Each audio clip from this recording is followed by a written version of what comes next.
I think storytelling is storytelling, right? Whether you're doing a press release or you're doing PR for Procter & Gamble or you're writing a novel or writing a song, I think that the elements of storytelling are still universal.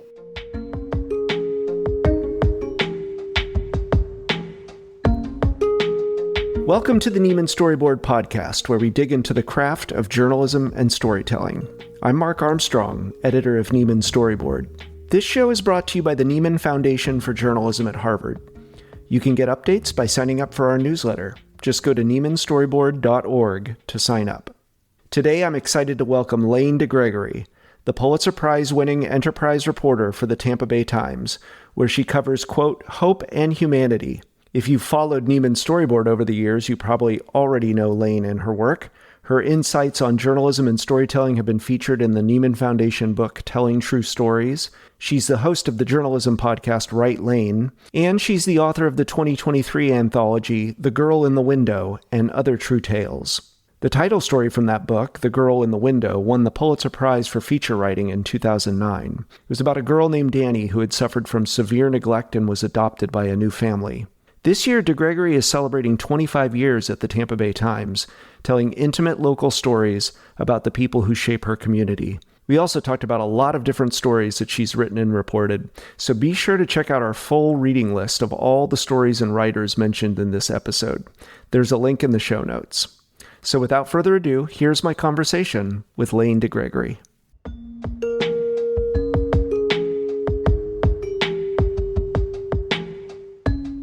Lane, thank you so much for being here. Thanks so much for having me. I'm honored. I want to note up front, this year marks your 25th year at the Tampa Bay Times. Congratulations. Thank you. I think I get a silver key or something like that. They used to. I don't know if they still do that now, but. Do you like to celebrate milestones like that? I think 25 is a pretty big one. I remember celebrating 10, but 25, yeah. I didn't plan to spend my whole career here, but now I can't imagine going anywhere else. So, and I think I appreciate, it is just a rarity to be able to develop a beat for that long. You're playing the long game, and how you've been able to basically become an institution in the community that people rely on for connection. That's a nice way to put it. Yeah, I mean, I think that's part of when my boys graduated and left home and I was empty nesting, I was like, well, I can go anywhere I want. What do I want to do? And I couldn't imagine starting over sourcing, in the community. As you say, I've never had a beat here. I've always been kind of general assignment, but I know somebody in any institution on any topic that you throw at me. I know somebody who knows somebody who can get me somebody, and that took 20, 25 years. So I don't think I want to start all over again. Having to figure out a community and an area and the movers and the shakers. And yeah, it's nice to feel like I understand the place where I am and the people who I need to reach out to. Was there a point in which you feel like you were able to step back and say, wow, I really know this place? Or did it just all happen gradually? Oh, that's a great question. I think I didn't really reflect on it until the kids were gone, because I knew I moved here when they were 2 and 4. And I knew I wanted to give them one single place to grow up, through high school. So I didn't really look back and think, oh my God, it's been, 15 years or whatever until they were gone. And then I had to go, where else do I want to be? And I really, I love being here too. And I love the Tampa Bay Times. And, as you know, the industry has changed so much and my job has changed too. But it's still, I get up in the morning and I'm so excited about doing this every single day. So. Speaking of your beat, when I look at your bio, your beat is you're an enterprise reporter covering hope and humanity. When did you come up with that? I think 2 years ago they were putting all new bios and mugshots on the website, and they were like, "You need a beat," and I said, "I don't have a beat," and they were like, "Well, come up with something," and I said, "Well, what I like to cover is hope and humanity," and they're just kind of stuck. So I feel like that encompasses almost anything. I'm just going to read it real quick. As an enterprise writer, I seek stories about people in the shadows. Some put a face on news events and current issues. Others shine a light on people's private struggles and triumphs. Many are narratives focusing on helpers and hope. Did you struggle with that, or how long did that take you to write and think about? I think that was pretty much like it's just a second draft. I knew what I wanted to say, and people make fun of me at the paper. Mike Wilson, my old editor, used to say that his hardest job was unhallmarking me, and the managing editor back in the day, Neil Brown, who now runs Pointer, he drew this little Venn diagram that I had on my cubicle that said "fuck hope," because I told him I didn't want to write a story unless it had hope in it. So he made me this sign that said, like, not every story has to have hope. So I knew if they let me write my bio and decide my beat, I knew what I wanted to do. Yeah. So did you have editors where you had to put hope in as like an Easter egg? Like you had to hide hope into the story? What a great question. No, I think I usually spit it out there pretty early on, and then they have to edit it out, or go, okay, that's fine, but like, let's put that down a little further in the story, I think especially now, Mark, the news is so depressing. It's so depressing. I think if I can do anything to give somebody a little glimmer of hope, or even just a chance to not despair, then I want to be able to offer that, Not all of your stories are happy. Absolutely. Do you have control over the mix and how you manage your own story workload? And I've done a lot of really kind of dark stories recently and I want to shake things up. Do you think about your body of work and your workload that way? Yeah, and I do have, I'd say 75% control. Most of my stories are ideas that I pitch. Sometimes it's like, find a story about this issue or this event or whatever it is. And it's like a loose, like go find something within this realm. But most of the stories I do are ones that I choose to do. And I do think about it in terms of like emotional impact, not only for me, but on the readers too. Like if I've written a bunch of really sad, meaty, important, but like weighty stories, then I go, can I go cover the state fair? I'll like volunteer to go do something fun or happy. I wrote a story about during the pandemic, one of my dumbest but funnest stories ever, I wrote a story about a virtual clown, because I just wanted somebody to make me laugh when we were, all reporting from our little home screens. And so this clown was like, he couldn't go clowning at kids' birthday parties. So he was doing it virtually. And he had really, like, you could zoom in with the clown for your kid's birthday party. And I got to watch him do this 9-year-old little girl's birthday party.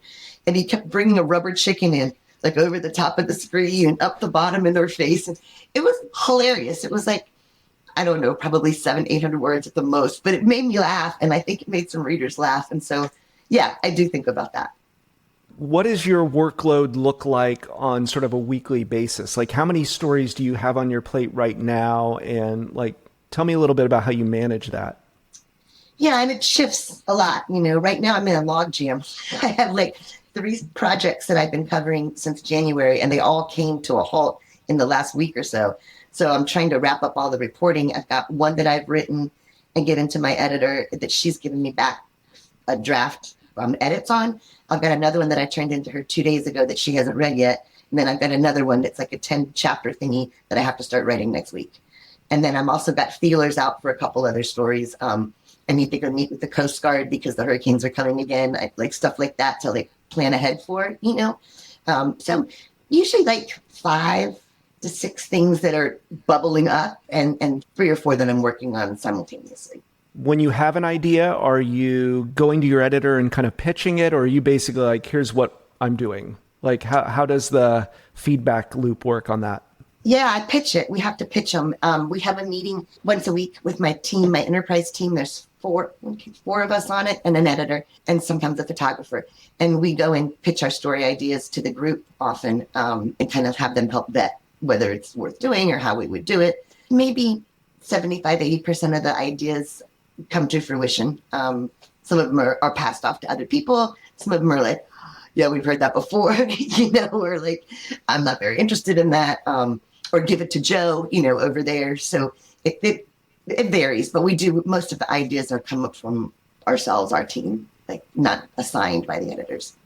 I have to, this will be partly my own therapy and advice session for questions for you about, like, I tend to sometimes get blocked with story ideas where I am looking for the perfect story idea. And so then I am in a state of paralysis where I progress on nothing. Like, does this pitch process help you? Do you have that problem? And does this pitch process help you shake that loose? I I have a problem with like, I either want to go really big, really deep, really long projects or like spend a day, dive in and get out of it. I have a short range problem of like, I can't find those like a week, a month type stories that basically is what they want for Sunday now. You know what I mean?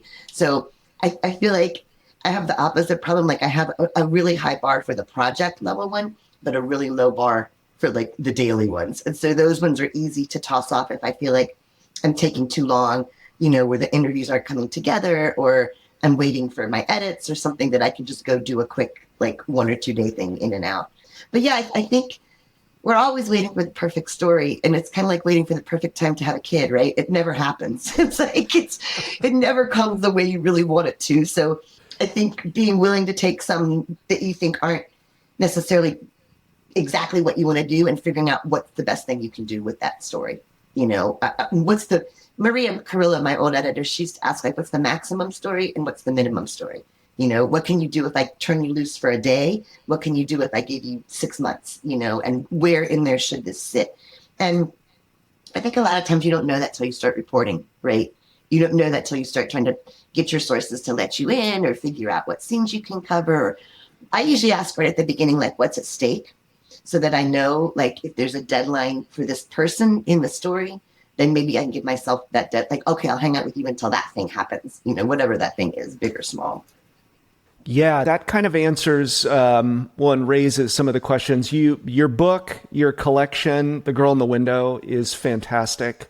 The stories in the anthology, but also the way you break down the insights on how you reported each piece and all of the tips on storytelling and your process for crafting a narrative. Those were some of the questions that were coming up to me as I was kind of going back and reading a lot of those pieces, which is how you know when something is going to be short and when you hit a point where you're like, oh, this is actually bigger and I need to hold on and I need to push away whatever deadline I originally had for myself.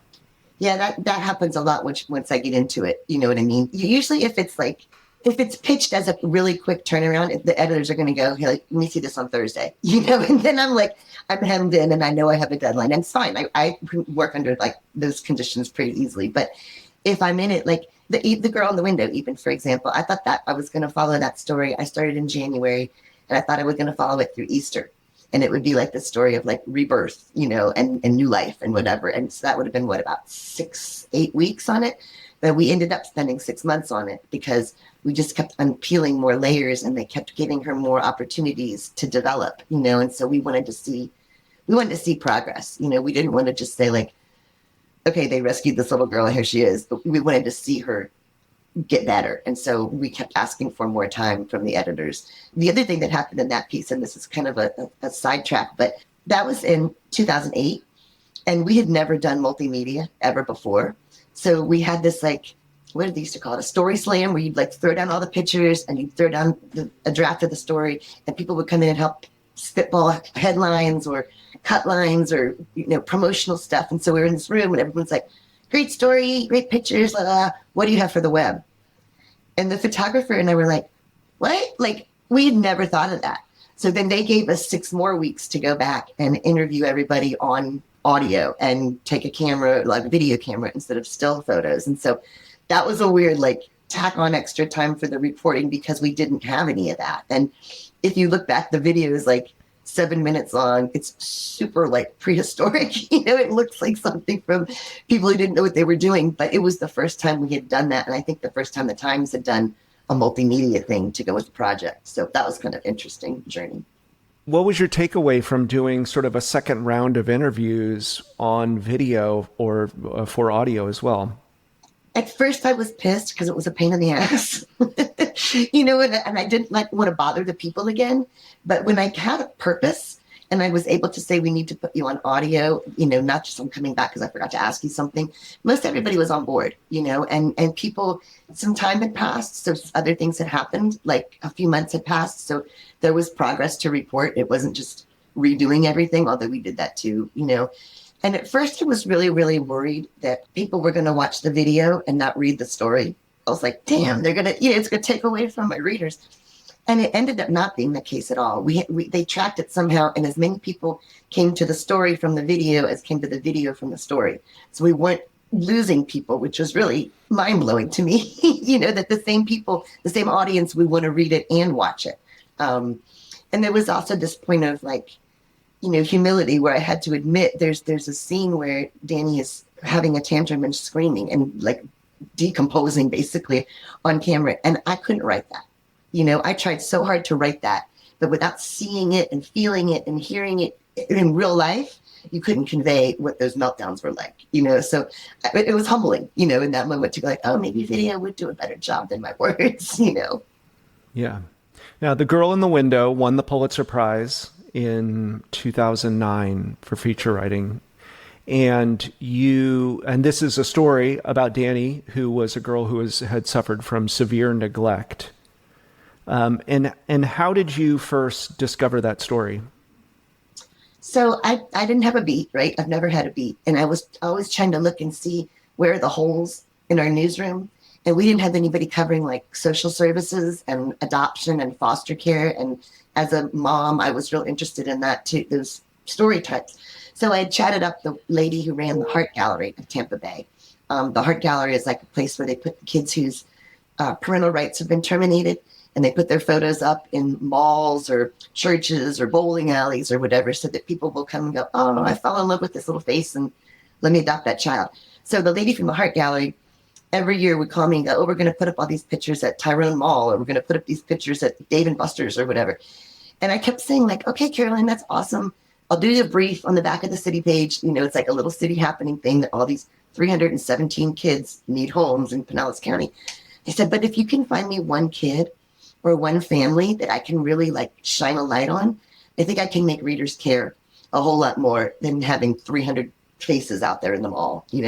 She heard me. She was a wonderful PR lady, and she heard me, and she called me on Super Bowl Sunday, and she said, oh my God, Lane, I've been doing this 20 years. She said, we have a feral child in the Heart Gallery, this little girl who was basically rescued from total neglect. And she goes, I've never seen a child like this. And there's a family already interested in her. And so I was like, oh my God, yeah, I've never heard a story like that before. So neglected almost to death. I think environmental autism was what her diagnosis had been in the hospital. So anyway, Carolyn helped broker that story for me, and she helped talk to the prospective parents and convince them to let me come along for their journey. So yeah, it was from a PR lady at the Heart Gallery, but it was me sort of telling her what I wanted or needed. I think journalists oftentimes take these press releases and put them in your delete out box or whatever and don't look at them, and they're boring, or they think, oh, these people don't know what makes a good story. Or, and worse yet, the PR people will send you a press release after something happens.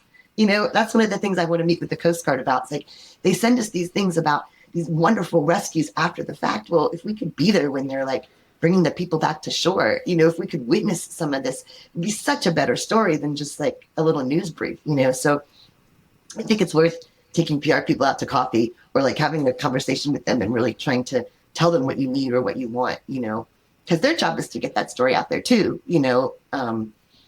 It's sometimes people just don't connect, Yeah. And that makes me think again about playing the long game, planting the seeds, being in a community for long enough that people know that they can go to you. Your inbox must be full is what I'm saying, of so many pitches at this point.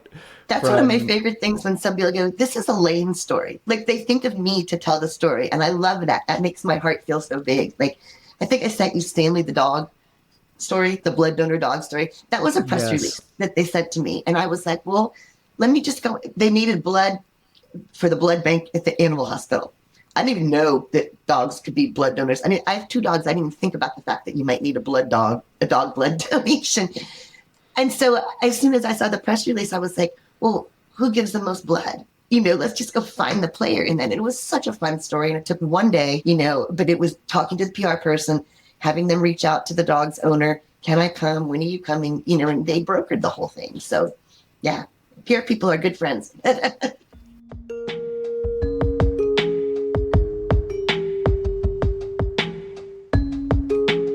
I want to go back to The Girl in the Window real quick. The Girl in the Window also is notable in that you were able to go back 10 years later and follow up with Danny and the families and everyone else who was involved. What did you find from that experience of going back to that story and then going back and revisiting the story in particular? So Danny is the same age as my youngest son. And when he would hit these milestones, I was thinking about Danny, like, okay, Tucker just graduating from high school. I wonder where Danny is, And so that was the impetus to catch back up with her when she was turning 18. And I also knew when she turned 18, she'd lose a lot of the services that she'd gotten, as an adopted foster child. So I reached back out to the family and said, I just need to do an update. The mom and dad had gotten divorced by then. So the dynamic was really different. But he couldn't have been more lovely. And so I reached out and I said, is there a milestone coming up? What are you looking forward to? And he said, oh, she's going to turn 18 in like a month. And I was like, okay, let me come for her 18th birthday, And so we had an event to sort of wrap it around, you know what I mean? Which was nice. It's like, it wasn't just like, here's an update, readers. It was like, something's happening, there's this deadline here. And I went with a different photographer who actually made kind of a real video documentary type thing of it. So that was different too. The multimedia had evolved 10 years by then, so that was kind of a different experience. And I tried so hard to reach out to the adopted mom and she just ghosted me the whole time. I didn't get to share the mother's perspective. And I felt kind of like that was a ripoff to readers to not hear from her, Was there anything that struck you about your original reporting and your original story when you were able to like step back and kind of come back later and look at it? Well, what I did, which I think was cool, that I remember for the original when I sat down with my editor and we made a list of all the people that had touched Danny's life in those 8 years, like anybody we could think of from, teachers to doctors to judges to therapists. And we had this list. And so I was very happy 10 years later to be able to revisit that list and say, okay, let's go back to all these people who had all this hope for her and find out how they feel about how she's doing now, So I was grateful to my 10-year previous self for being so organized to keep all that stuff and be able to go back and hit these flares. And it was so, everybody wanted to know about her so much, I was worried a little bit that maybe I'm obsessing, maybe I'm the only one who cares about this, but every single person we revisited was like, oh my God, how's she doing? Can we see pictures? Can we see the video? They wanted updates. And so that was gratifying. And readers had been asking, for a decade, like, how's she doing? What's up? So that was nice to know people still cared and thought about her. I get probably, 5 or 6 emails a year still about how's Danny? You have any update on Danny? Just out of the blue that people still think about her. So that's pretty cool. Do you keep in close touch with, I believe his name is Bernie as well? Like, do you get other updates now? It's been probably another 7 or 8 years since then. I don't know how often you hear from your subjects. We'd reach out like sometimes at the holidays or like for Danny's birthday, but he doesn't have a cell phone and he doesn't have Facebook and he doesn't email very often. So it's like, if you can catch him when he's inside, but I haven't not. I've not kept with him much at all, which I'm sorry about. I know he got remarried. The last time I talked to him, which is probably 5 years ago, maybe, he got remarried to a lady who had a special needs child as well. And so I think he was feeling more connected personally, Do you think that's something journalists should do more of, revisiting stories and subjects frequently? We used to have a feature that Mike Wilson edited. It was called Whatever Happened To. And we would go back to some of the best read stories or the most popular stories and find out what happened. And I think readers really did like that back in the day. I don't know today if people have the bandwidth.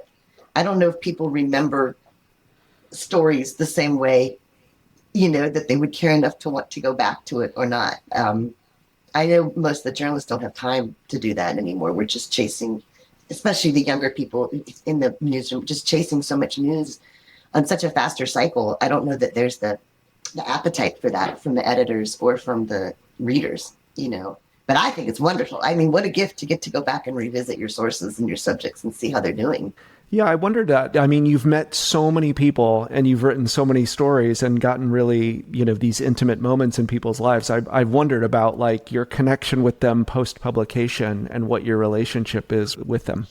A lot of them are Facebook friends. Like anybody who's kind of active on Facebook. I know some journalists don't want to Facebook friends their subjects, but I always do. I always ask, can I friend you on Facebook? it's kind of selfish because I want them to see me as like a mom and a dog owner and a Grateful Dead head or whatever. I want them to see I'm a person, not just a journalist, but I also want to keep up with them that way. And that's been really fun to get to see that.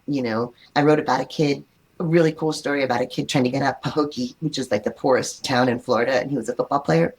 And they send more football players to the NFL than any other high school in the country. This teeny tiny little school in the middle of nowhere, Lake Okeechobee. And he's my Facebook friend. And so he just had a baby. And, it's just so cool. Like, I'm not going to probably write another story about Fred. Fred didn't make it to the NFL eventually. My story had hope at the ending. He was trying.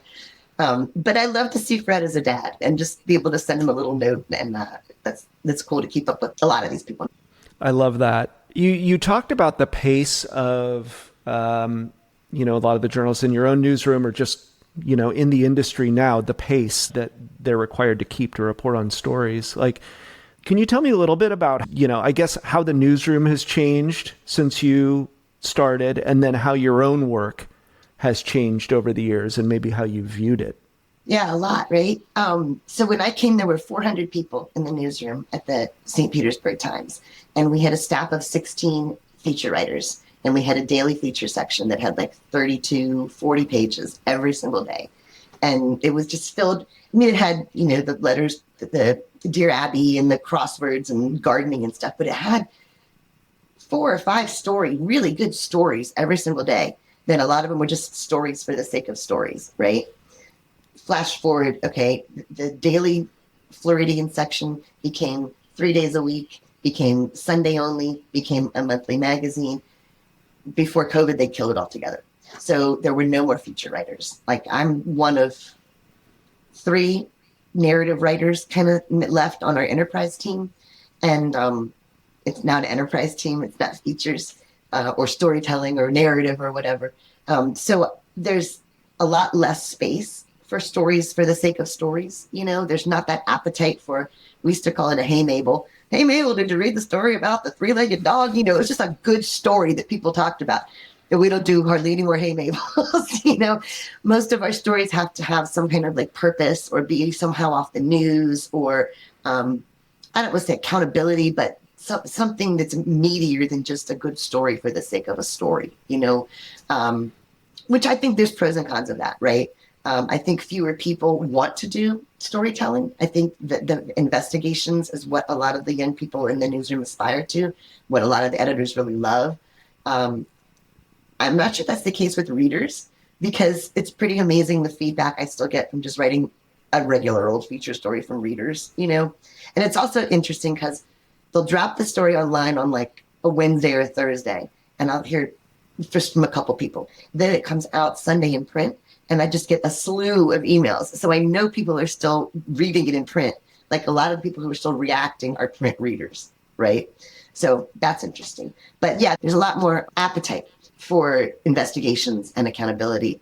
And the pure storytelling is not what people are going after in the newsroom so much anymore, if that makes sense. Mm-hmm. Well, I've thought a lot about just sort of the evolving nature of journalism and news as I was reading your anthology. And, a lot of the tips and lessons you have around narrative structure, cast, character, action, setting theme, I think how valuable that is and how much opportunity there is to apply that in a lot of different forms. Like so much has changed, like TikTok, newsletters, Substack, like you teach a lot of this as well. Like, do you talk to emerging journalists about how they can apply this if they don't have the opportunity to write features, within their newsroom? Yeah, I think storytelling is storytelling, right? I mean, whether you're doing a press release or you're doing PR for Procter & Gamble or you're, writing a novel or writing a song, I think that the elements of storytelling are still universal, I think a lot of journalists don't think about their stories as stories. They think about it as providing information, right? So even the idea of, let me tell you a story is not forefront in a lot of, especially young news reporters' minds. It wasn't for me. I did news for like 10 years before I ever did features and narrative. And I didn't think about it often of how can I make this a story? It was just like, oh my God, the hurricane's coming. Oh my God, your taxes are going to go up. Like that. This is what happened at the trial yesterday. And so I think it's a mindset, right? I think it's a habit and a mindset to sort of go, what kind of story can I tell with this information, right? If I have to go out and cover a hurricane I think two things. I think what story hasn't been told about that yet, because every year we have to write hurricane stories. And what story can I do that something's going to happen? That it's not just like, we used to have a little feature called the Encounters on the front page of the Times every once in a while. It would be 1,000 words, and it was a little narrative. And people would pitch like, oh, I'm going to go, sit at the court for a day and write an encounter. And it's like, well, no, something has to happen. Like something in the story has to take place. And I think that's maybe the difference between a narrative story and a news story. Like a news story, you're reporting on an event. A narrative story, you want people to kind of follow you along and see what happens, right? So, yeah, I think it's a mindset, right, of how you see stories or the world, whether you're doing a TikTok or you're doing a Substack or whatever, right? I just wonder how you developed that as you have gone on in your career. I was also reading Anne Lamott and Bird by Bird recently, where she was, saying typically, plot will develop out of character. So, start with the characters. That's possibly, she's talking about fiction there. But do you have your own sort of guiding framework for how those stories come to you in that way? Does it start with just finding the right subject? Yeah. And that kind of goes back to your previous question about how things have changed. I feel like most of my stories up until about 5 years ago, maybe up until the pandemic, right? Most of my stories were started with the character. I would find a really cool character and let the story evolve from them and have the readers be completely invested to what happens to that character.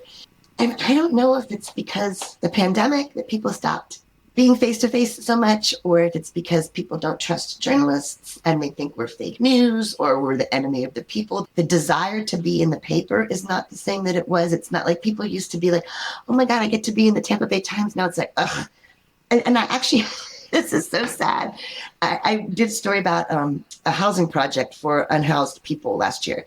And one of the young women was like, I don't want to be in the paper because I'm a victim of domestic violence and I don't want him to find me. And I was like, okay, fine. I totally respect that.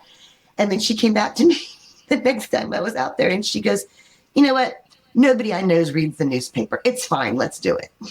And it was heartbreaking. But at the same time, I was like, okay, she was a great character. I love that she let me in. But the reason was that she didn't think anybody would even see it in the newspaper. So I think that combination of, COVID, trust in the industry, and actual even just not being on people's doorsteps every day, that people aren't as aware of the local newspaper as they once were. It definitely shapes how I go about trying to find people to let me in to tell their stories. The story that I'm working on right now that my editors gave me back a draft of is the first time in I've been getting paid to be a journalist for 33 years. It's the first time we've withheld last names because these people did not want to be in the story if they had their last name in. So it's like, that was a huge shift. We've never, ever, ever done that before. And it was almost like, we're going to have to start doing things a little bit differently to get people to let us in, And because now you can find these people, you know what I mean? Before the internet, you couldn't just look them up. If you didn't have this clipping in the morgue of old yellowed paper, you couldn't find the story. But now you just Google your name and it comes up. So yeah, it's different. The way people consume it is differently too. I think that affects the way that they buy into it or don't. That brings up a lot of thoughts. I mean, do you view that as just fine, like first names only? No, it's terribly frustrating. The hardest part of my job is talking people into letting me talk to them. And I guess that's always been the case, but it's so much harder now. It's so much, people want to put up many more barriers. People don't understand what we're doing. You know what I mean? I think people aren't used to newspapers telling stories so much anymore. So that when I approach them, they think it's a gotcha thing. I have to go I'm not here to investigate you. I'm going to background you and make sure you don't have some skeleton in your closet, but that's not the purpose. I want to tell your story. And it's become a lot more of an effort to have that initial conversation to get people to buy in and go, okay, come along for the ride, How do you talk to them about that? We'll talk about the hurricane coverage as well, but you're talking to a lot of people in a lot of different situations who've suffered trauma or just had some major loss. How do you approach your own reporting and working with them as you put the story together? I try. I hope this doesn't sound cheesy. I try to think of a pickup line, really, like what's in it for you? Like I know why I want to tell this story. And I'm asking a lot of you, whether it's a day or a month or a year, like I know that I'm asking a big thing from you. So what's in it for you? What good could it do you? Good could it do other people? The story that I'm talking about now without names, it's a high school for teenagers in recovery. So they've been addicted, they've attempted suicide, they've been hospitalized, and they formed this high school for them to have a safe place to get their diploma and be around other kids that were sober. And obviously they didn't want their last names used, right? That's why they withheld their last names. But I tried to talk to them about like sharing your story is going to help other kids who might need this place. You know what I mean? We need to get the word out that there is this place called Victory High that's all funded by grants and patched together by donors. Nobody knows it's out there. Let me follow you guys on your journey so that other kids who need this place can find it, right? And I think that helped. And not all of them were willing. I think we had 7 kids and 3 of them said, okay. So you have to kind of work around the other ones. But it was really me trying to figure out like, okay, not only as a student, but as a parent, what would I want as a parent of one of these kids? Why would I want them in the newspaper to say like, Johnny just came out of rehab. But they were themselves desperate to find a place to put their kids. So I think being able to say you're helping the cause, you're helping potential donors, maybe, you might be able to help get grants. Like by writing this story, it could do some good for, if not your kid, your kid too, by keeping the school alive and afloat, but it could help other kids who need this place find it, Yeah. I've been thinking a little bit also about, even before publication, the value of you being there just to hear their story and listen. Like outside of the publication itself, like, do you think about that as well? I mean, it feels almost like a bit of a therapy in some ways, but like to have someone from the community just saying, I hear you. I think it goes both ways, right? Like I try to think about it.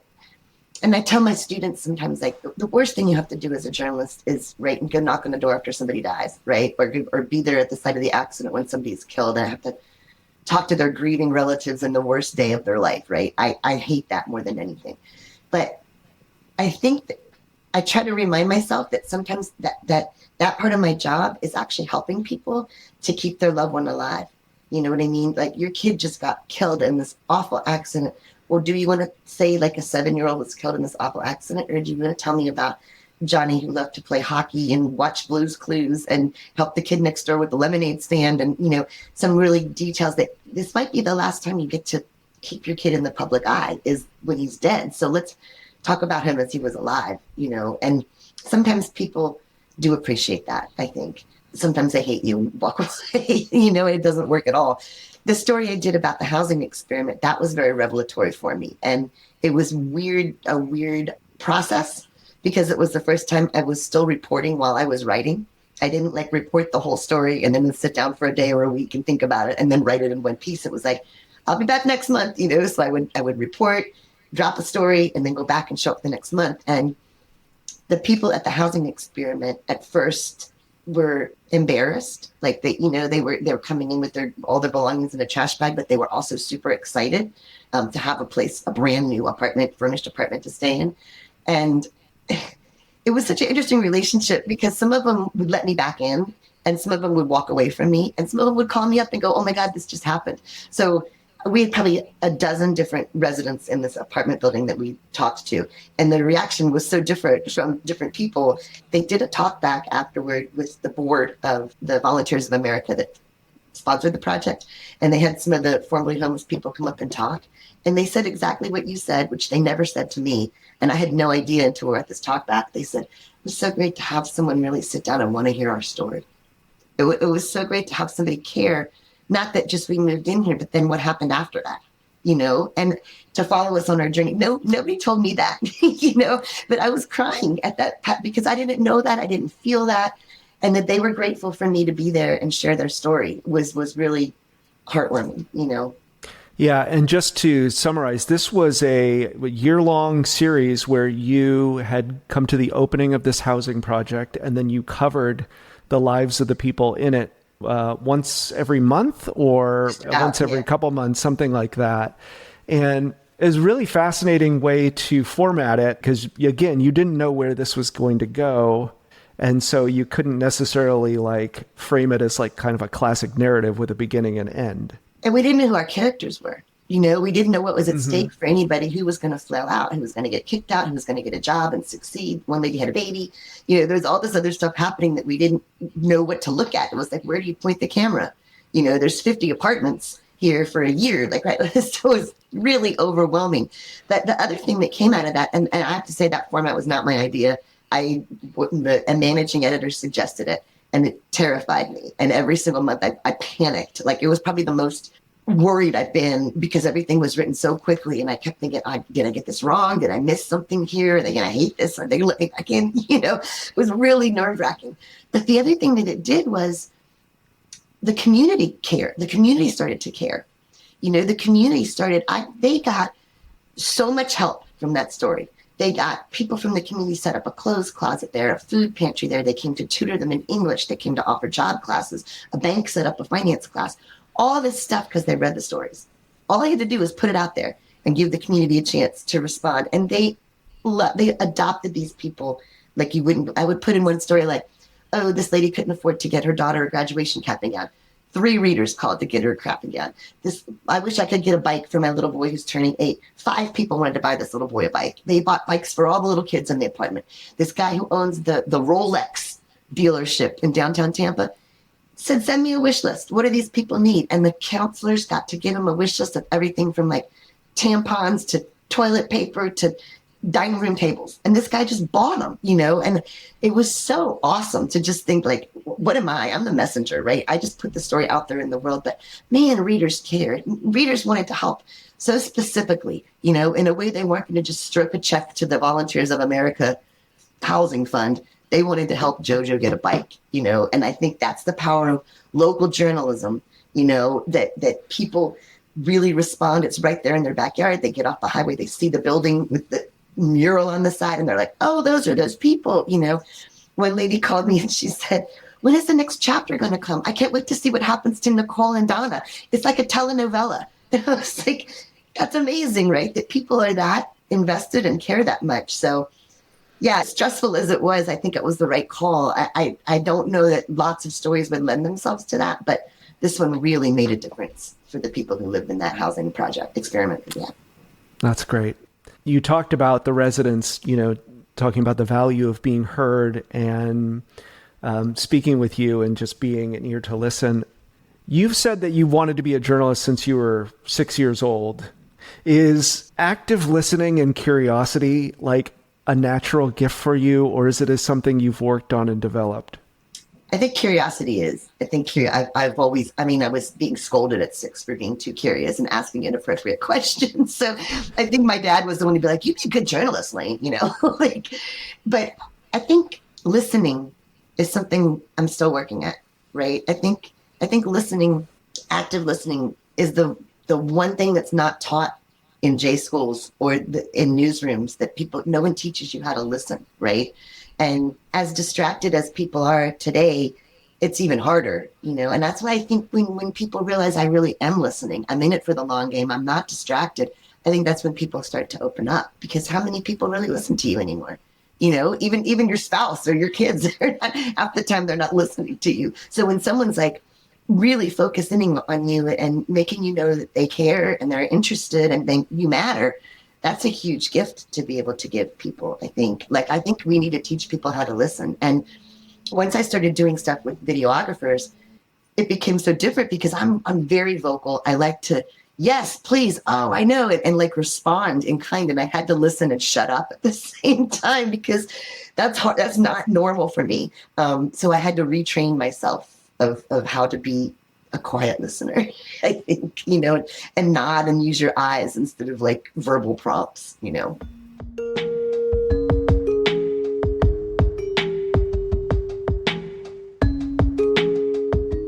That brings me to some questions about your own process and how it's evolved or changed over the years. In your book, you talk about the legal pad that you have set up where you've got it.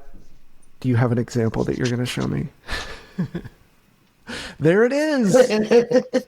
Yes, I still do that. So the legal pad still happens. So you also said you didn't record your interviews. Like, has any of your process changed over the years? And, things that you kind of pick up and drop over time? I mean, I think the interviewing in front of a camera has changed. The way I conduct an interview in front of the camera, having to learn to work with photographers like video that way instead of just still, that's changed for sure. Some of the photographers that I work with record the interviews on their camera. So I never do, but if I've had that, had transcripts that I've worked from, which I don't transcribe my own stuff, but if I have a transcript, that's helpful, to change a little bit of the way I work, not just have my notes, but also have an audio transcript to use. Having to blog, like having to do stuff on the fly. I'd never had to do that before the Black Lives Matter protests. And then all of a sudden they wanted us filing, every 10 minutes from the streets, every night out there finding something else. So kind of being like live on a story. And then now they do that with the hurricanes. We do like a TikTok, not like a TikTok video, but like every 10, 15 minutes from a different place, people are filing their reports. And so that's a really different process for me to work with a team of people all at once instead of me finding a story and doing my own thing. You know what I mean? Like having to be more collaborative at a big event type of or weather situation or whatever. And thinking about stories like, okay, what's the news value of the story rather than that's just a damn good story. What news peg can I hang this on? Or what news story out there can I find a character rather than here's a character, what's your story? That process has changed. I didn't used to have to blink an eye at 100-inch story. Now I have to like beg for 50 or 60. So the actual length of the stories is probably about half what they used to want it to be. And this is going to sound petty, but the whole process of like promoting your own story is very antithetical to me. Like when I was coming up, we had someone else wrote the headlines. You weren't even allowed to write your own headlines, Then they had a social media team that put the Facebook posts up and decided where it went. And now it's all on us. And I'm not very adept at that. And I feel like sometimes you need another pair of eyes to go, where should we send this story? What other readership would like this? What other publication might pick this up? What other blog spot could this go on? And I'm so inside the stories, and I'm so busy, I don't take the time, I feel a lot of times, to put my stories out there into the world the way they need to be, because there isn't like a team or even one other person helping to do that, So that's a big change in my process. I need to build in more back time once the story comes out to figure out how to get it out there into the world rather than just jumping into the next story, Yeah. Well, and that part of the process is changing like every month or year, whichever new 100%. platform you're supposed to share in whatever new format, whether it's social video or newsletters, that kind of thing. So that's a craft unto itself. Yeah, it's really hard to navigate, especially in the moment, much less try to get ahead of it. You know what I mean? Mm-hmm.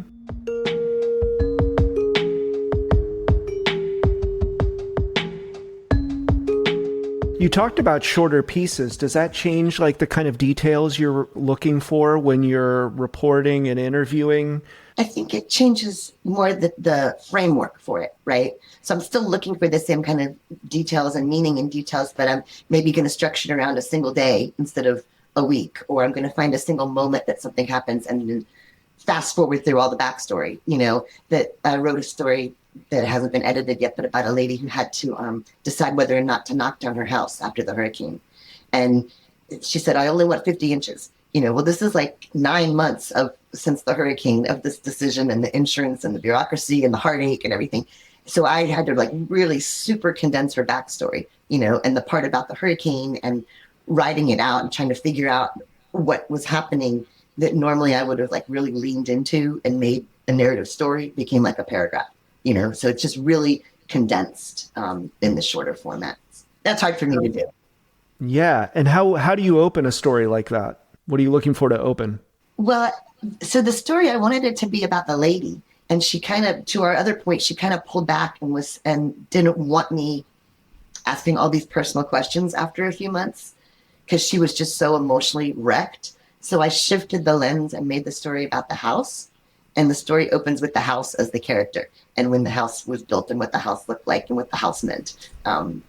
So yeah, it's the the focus came off of the owner and onto the property itself, which I don't know if it worked or didn't work, but it was not completely dictated by what I wanted to do. It was like, this lady's ghosting me. What can I do? But in your work, it doesn't have to necessarily be a person who's a main character in the story, right? Yeah, I think so. Like the Recovery High School, the story is really about the school. The school is kind of the main character. And then the kids are like secondary characters within the school, you know? Yeah, sometimes it's not a person. I think you mentioned this in the book, and you can correct me if I'm wrong, but I think you had mentioned early on that you don't do a ton of physical description of people in your stories. Was it always the case, or like, what was your view on that? I used to try really hard because I felt like I need to paint a picture for the readers.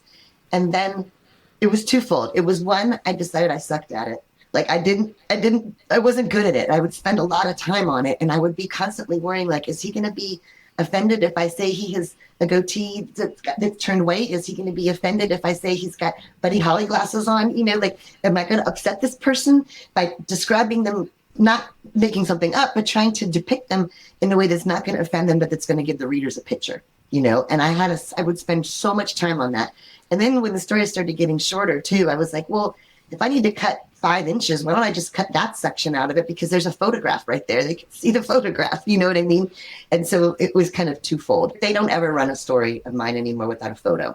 So if there's a photo of the person, that saves me a bit of physical description. But also I think I started thinking about, because I was an English major, and a lot of times in really long stories, there's just one reminder of a physical description. Like I think it's in the Odyssey. It's Athena with her gray eyes glinting.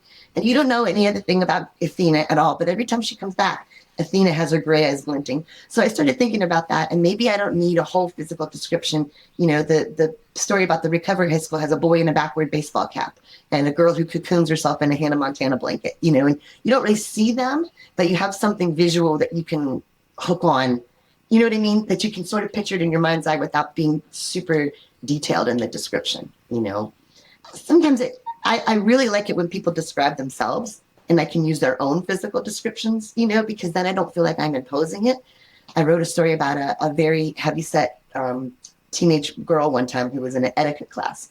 And she kept saying they were trying to get her to eat at this luncheon. And she goes, people don't want to watch fat girls eat.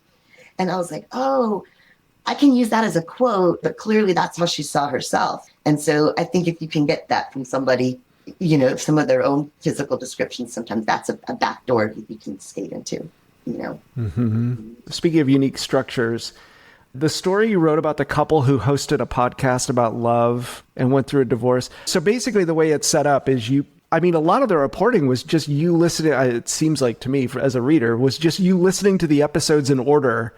Exactly. And then I guess probably an interview afterward where you're getting the backstory and the timeline and like comparing, they're doing all these episodes about relationships while in the process they end up breaking up. So how did that come together? Like, how did that first sort of come on your radar?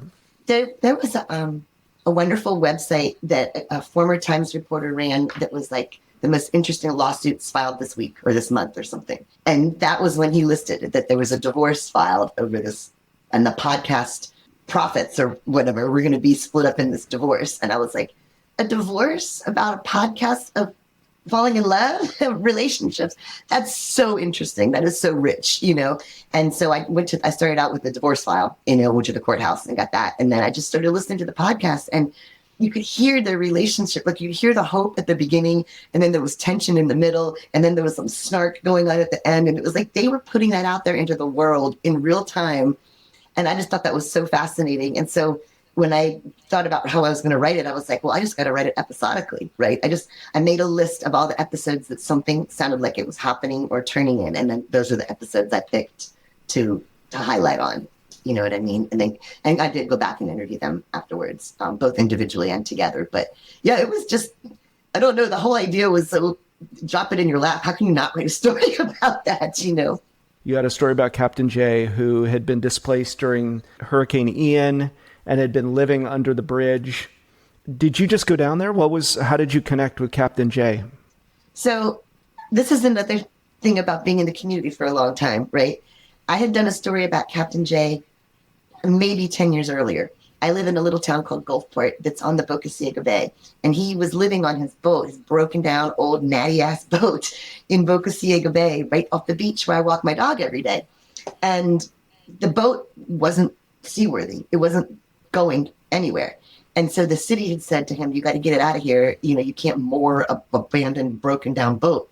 Well, because it's this funky little fishing town, like very bohemian, crazy town where I live, the community got together and shoved his boat out to sea so that he wouldn't get fined.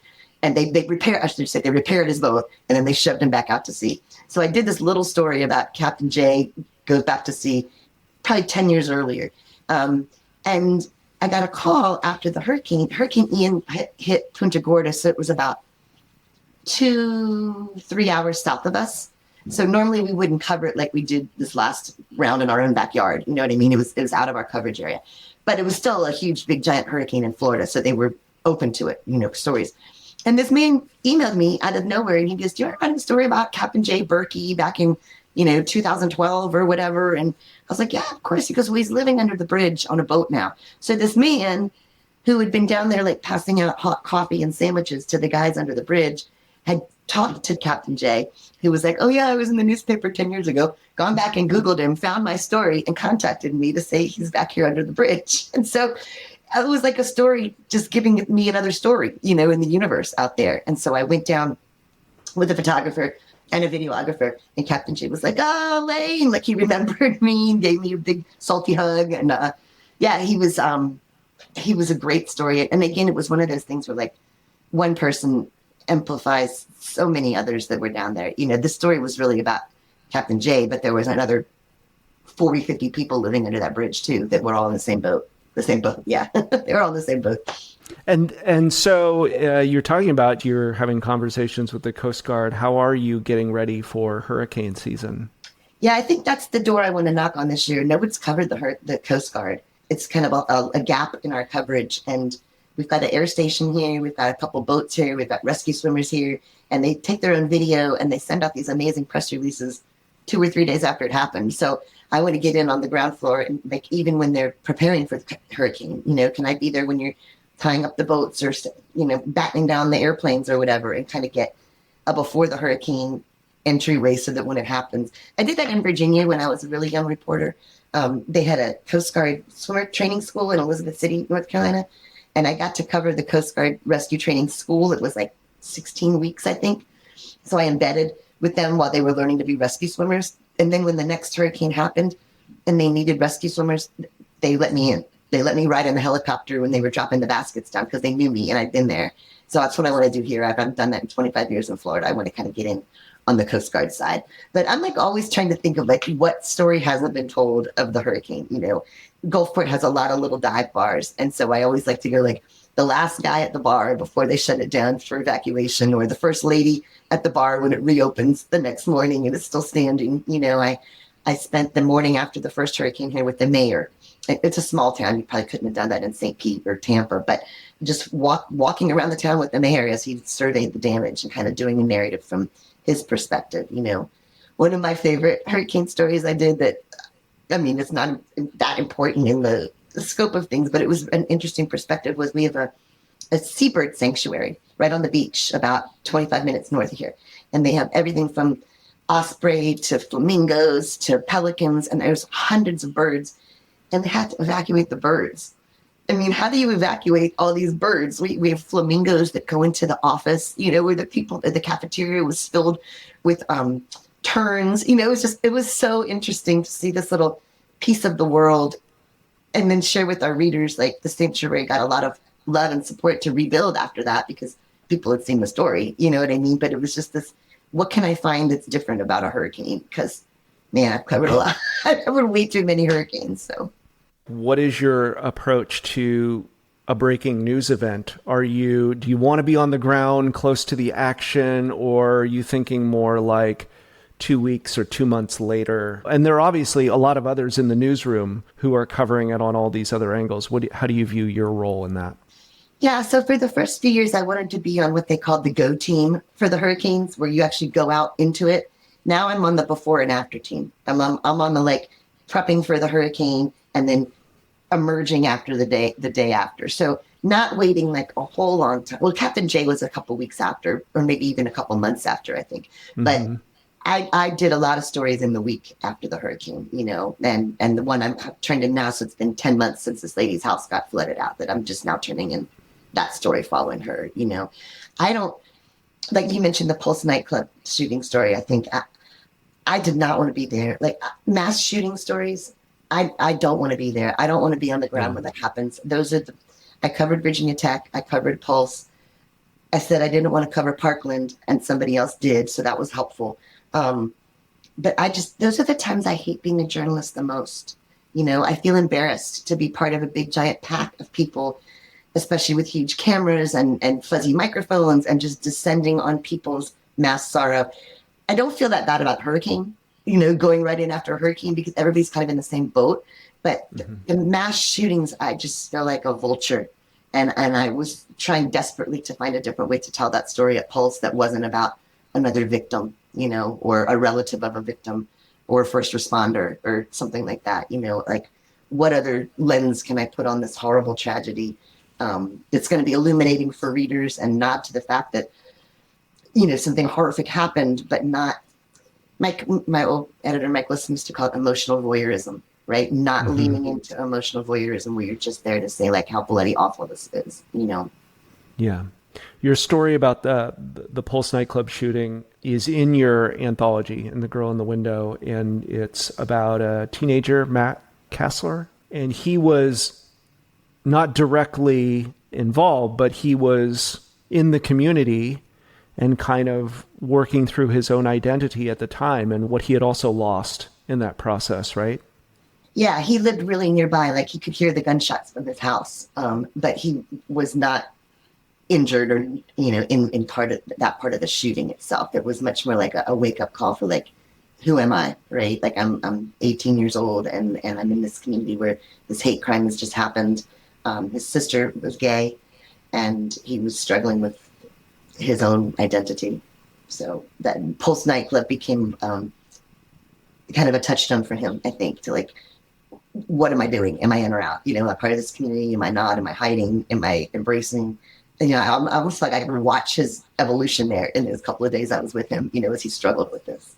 From a reporting and storytelling side of things, just a really great lesson about finding stories at the edges of events, or, it doesn't have to be people who are directly involved as well, that this reverberates in a lot of different ways with a lot of different people. And also to your point about going back, I think a lot of times if you give people space, if you wait a couple weeks, a couple months even, people have an easier time talking about it, but also processing it. You can get a lot more context and meaning if you wait after a tragedy to go back to. My colleague Lisa Gardner, who went to the Parkland story, I can't remember how many weeks, it wasn't that long, maybe a week or two, she waited after the Parkland shooting, and she found the journalism teacher who had sequestered her kids in this classroom while the shooting was happening. And she was able to get the journalism teacher to kind of recreate those moments, but also talk about what now. It wasn't just a reaction to what happened. It was like, okay, what are we going to do differently now as teachers, as parents, as, even as journalists, as high school journalists, how should they cover it? They were struggling with that. So yeah, I think if you can put some distance on something or go back, sometimes you get a richer story, Yeah, that came up in my conversation with Erika Hayasaki as well, which is this tension between like the better story is going to come later as there's time and space to process, but that's in tension with what the news cycle wants, especially if you're pitching a freelance story, your ability to pitch something and its newsworthiness, quote unquote, versus just like, this is a nuanced and great story. So how to navigate that. Right. That's why I think people do still like the 1 year anniversary stories. It's easier to hang a peg on that and go back after a year. If you keep, I keep a lot of those in my notebook, like, okay, a year later, I should check on this, Do you have a calendar that you keep of like events and things that? Yeah, I still use one of those weekly planner things, like the written version one. I'm so old school.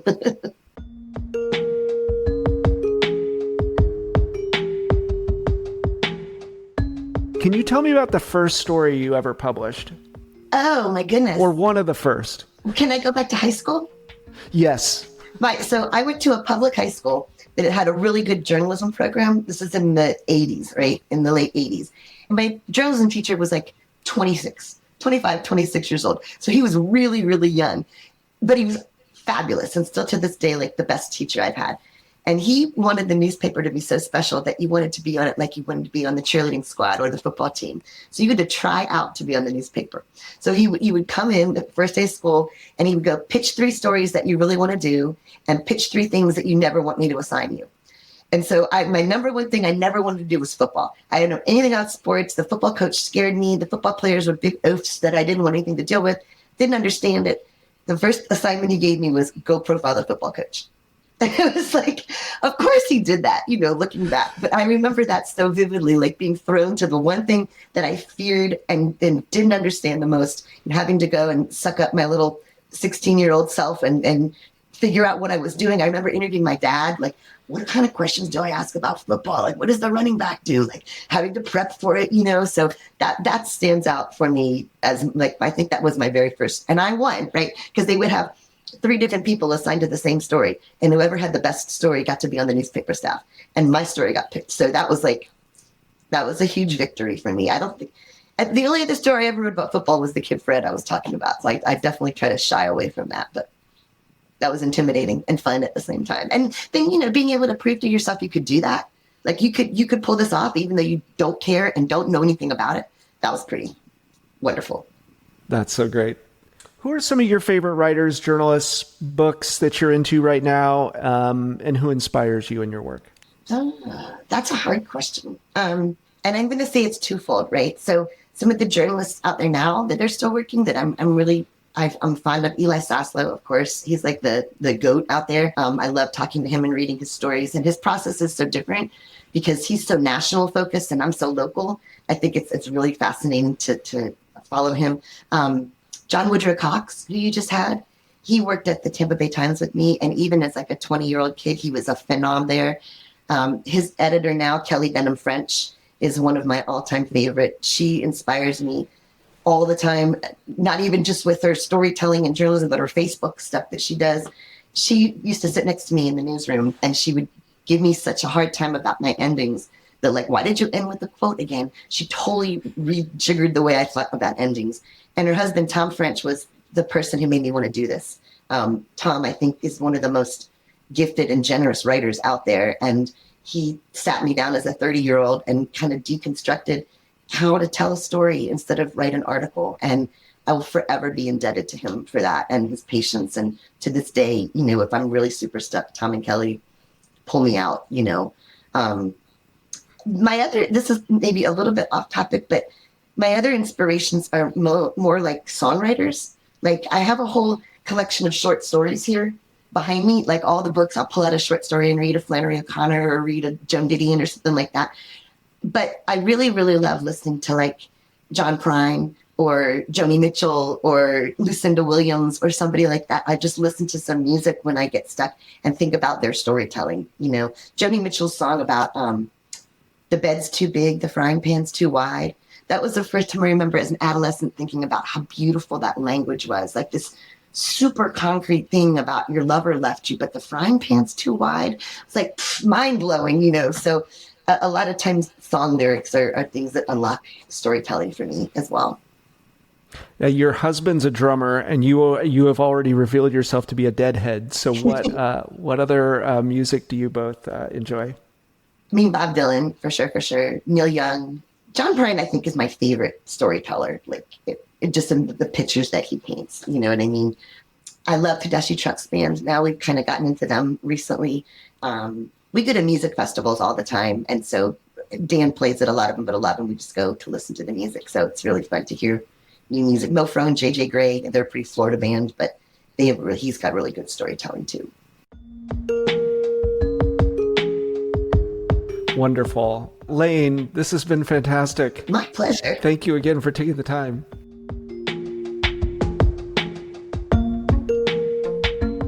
Thanks again to Lane for joining us, and thanks to all of you for listening.